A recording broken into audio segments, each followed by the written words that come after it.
कि देखो, अगर तुम भाजपा को रोकना चाहते हो बिहार में, हम हाथ बढ़ाए हैं तुमसे हाथ मिलाने के लिए, मगर अगर तुम हमारे हाथ बढ़ाने को कमजोरी समझते हो तो याद रखो तेजस्वी, ये हाथ तुम्हारे गिरेबान के तार से भी खेलने को तैयार है। लाइट जलाओ ताकि गद्दारों को भी मालूम हो जाए कि तुम्हारी बत्ती गुल होने वाली है।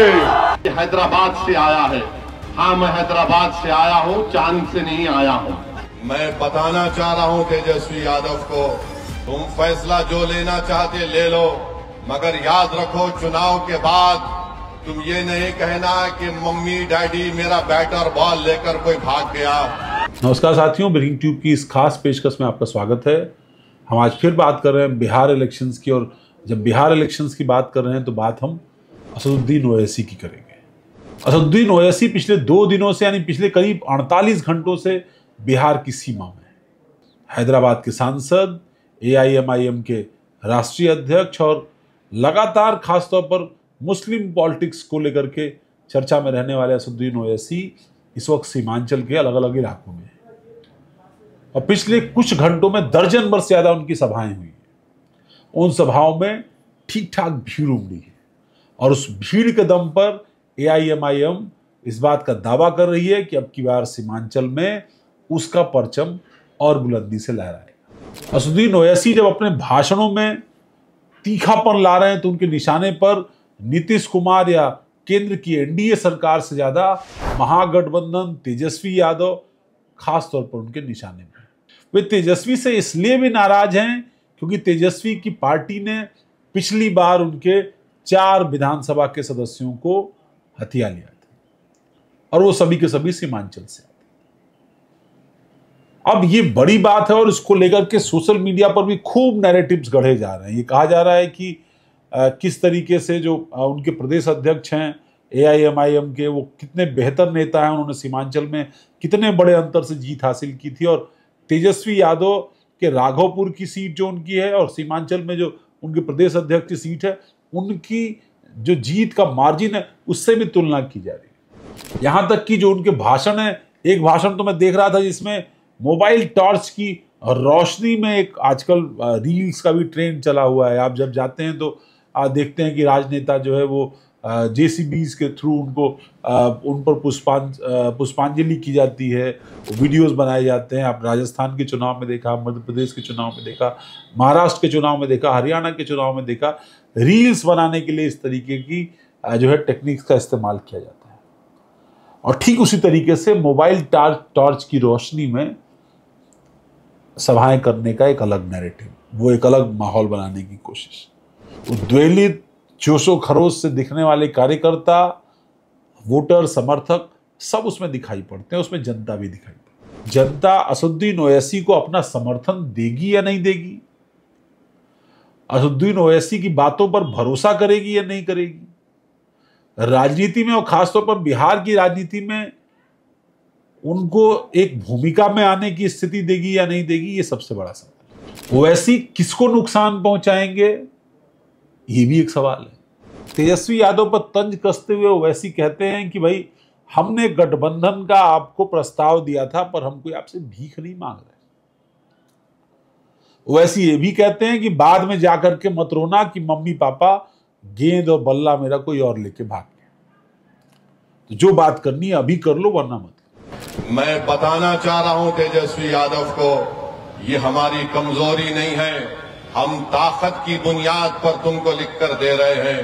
तुम फैसला जो लेना चाहते ले लो, मगर याद रखो चुनाव के बाद तुम ये नहीं कहना कि मम्मी डैडी मेरा बैट और बॉल लेकर कोई भाग गया। तेजस्वी यादव से जब भी पूछा गया कि भाई वो लगातार आपके खिलाफ बयान दे रहे हैं, कह रहे हैं आप गठबंधन नहीं कर रहे हैं, तो उनका कहना है कि न ओवैसी ने हमसे बात की, न लालू जी से बात की, तो गठबंधन की बात कहां से आ गई। और जिस तरीके से उनके कार्यकर्ता हमारे पार्टी दफ्तर के बाहर ढोल नगाड़े बजा करके कुछ कहने की कोशिश कर रहे हैं, तो जबरदस्ती जो है गठबंधन के लिए धमकियाना हो गया। ओवैसी के निशाने पर RJD के एक और नेता है, और उनका नाम है संजय यादव।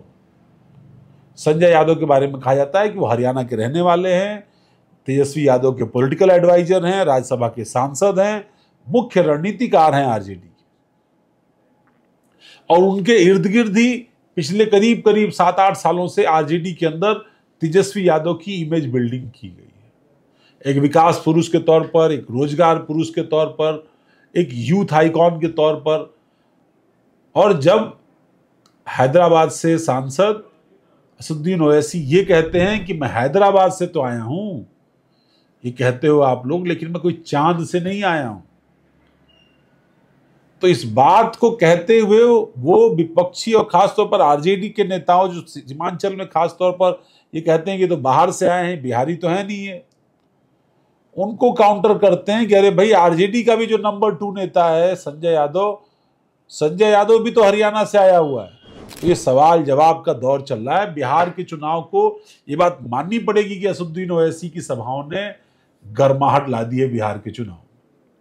वो कितने सफल होंगे नहीं सफल होंगे तो चुनाव, खासतौर पर मतदान की तारीख जब नजदीक आएगी, अभी तो चुनाव की घोषणा भी नहीं हुई है, और जैसे जैसे चुनाव के परिणाम सामने आएंगे ज्यादा स्पष्ट हो पाएंगे। लेकिन जो बात प्रशांत किशोर के लिए कही जा रही है कि वो मैदानी इलाकों में और खास तौर पर मगध के इलाकों में, पटना के आसपास और मुकामा का इलाका या इधर जो उत्तरी बिहार का इलाका है, इन तमाम सारे इलाकों में खास तौर पर सवर्ण वोटर्स के माध्यम से बीजेपी एनडीए को नुकसान पहुंचा सकते हैं। हालांकि बीजेपी के अंदर भी 2 मत हैं। नीतीश कुमार की पार्टी के लोग ये कहते हैं कि बीजेपी को नुकसान पहुंचाया जाएगा, बीजेपी के लोग कहते हैं कि चूंकि नीतीश कुमार की पार्टी से जुड़े थे लिहाजा उनकी पार्टी के वोट को कुछ नुकसान पहुंचा सकते। वैसा ही नुकसान महागठबंधन और खास तौर पर आरजेडी की संभावनाओं को पलीता लगा सकते हैं एआईएमआईएम के उनके जो प्रत्याशी हैं। अब वो ऐसी कहते हैं कि हमने तो केवल 6 सीटें मांगी थी, आपको वो भी देने से गुरेज है, तो अब आप ये मत कहिएगा कि हमने खेल आपका बिगाड़ दिया। वो ऐसी की यात्रा अभी और भी लगातार चलेगी। अभी उनके कई सारे दौरे होने, अभी तो इलेक्शन अनाउंस नहीं हुआ है। वारिस पठान समेत उनके कई सारे जो वक्ता हैं, उनके सहयोगी हैं, वो कैंप कर रहे हैं सीमांचल में। उनकी कोशिश है कि पिछली बार जो उनकी पार्टी को हथिया लिया गया था, इस बार नंबर उनके ऐसे आए कि उनको कोई हथिया ना पाए, वो सत्ता में भागीदार बने या उनकी कोई भूमिका। वो कितने कामयाब होंगे ये किसी को नहीं पता है।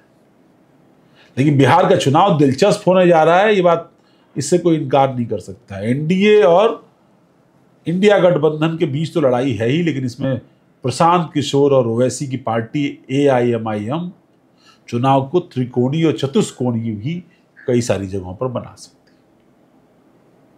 बिहार चुनाव की हर अपडेट के लिए आप ब्रेकिंग ट्यूब देखते रहिए। हमारी कोशिश होगी कि बिहार चुनाव से जुड़ी हुई तमाम सारी खबरें हम आपके लिए बार बार लेकर सामने आते हैं।